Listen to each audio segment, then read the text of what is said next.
Good morning, friends. I've just been really blessed by able to watch the church service this morning online. We have COVID back in our house again. One of the younger children has COVID, which just means one of us always has to stay with them at home. And it's really interesting because I've been thinking about how during this season we've been taught to really hold things loosely, including plans. So you may have had plans for holidays, you may have had plans for days out, you may have had plans to see family over Christmas, you may have had a whole heap of plans over the last 18 months, 24 months, and suddenly something comes up and you just have to change it. You have to have a plan B, a plan C, a plan D, a plan E, and it can be quite exhausting, it can be quite disappointing, there can be a certain loss in all of that as well. And just moments when you look forward to something and it doesn't really happen. And I was just thinking this morning, I am frustrated that I wasn't able to be at church this morning. I love being with God's people. I love worshipping together. But I just felt God saying to me about what we need to hold tightly and what we need to hold loosely in life. And so this is just what I want to share with you today. I love that bit in where Moses, in the Bible, where Moses, God tells him to go somewhere and he says, unless your presence goes with me, I'm not going. And it reminds me a little bit of a child hanging on to their parent. You're not leaving me alone here. Don't know, I never had that issue with dropping my kids off at school. They were always quite happy to skip into school and not cling on to me. That used to make me wonder why they didn't love me quite as much as the other kids love their parents. Or maybe they just had some confidence to walk into a space that, that they'd got used to. But I just feel like Moses was hanging on to God going, unless you go, I'm not going ahead without you.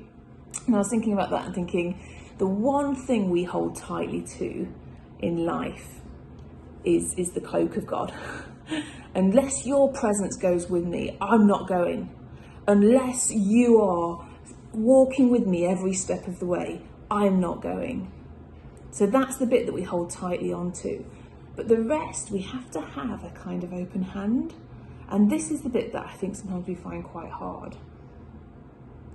I think sometimes we hold loosely onto the cloak of God.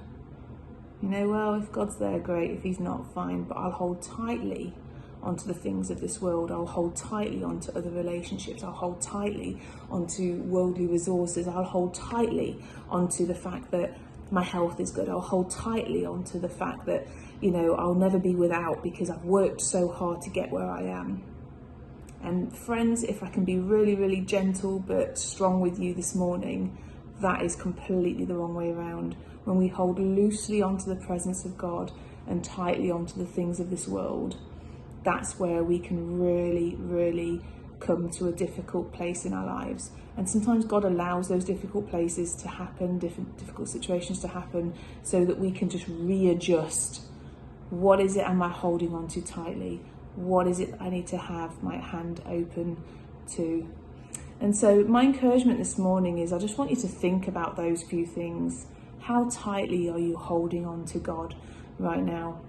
And I'm not talking about in a religious spirit kind of sense. I'm not saying, this is what this looks like. Here's a formula to make that happen, because all of our relationships with God are so different to each other. God deals with us and works in us in so many different ways that I cannot begin to start saying what that looks like. I can tell you what that looks like for me. I can tell you that when I cling on to the presence of God, I start my morning and say, unless you go with me, I'm not going.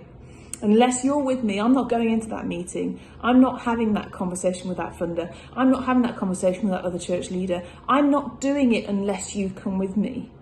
Because I've walked so many times into things without the presence of God. And friends, it's crippling. I don't have the confidence to make something happen without the presence of God with me, knowing that I'm speaking his words, I'm doing what he wants me to do.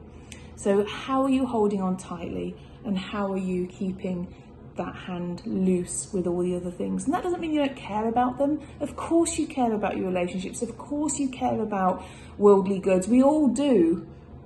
Yet we have this sense of, but God, my hand is open. and you have ultimate control. And if it goes, it goes. Blessed be the name of the Lord.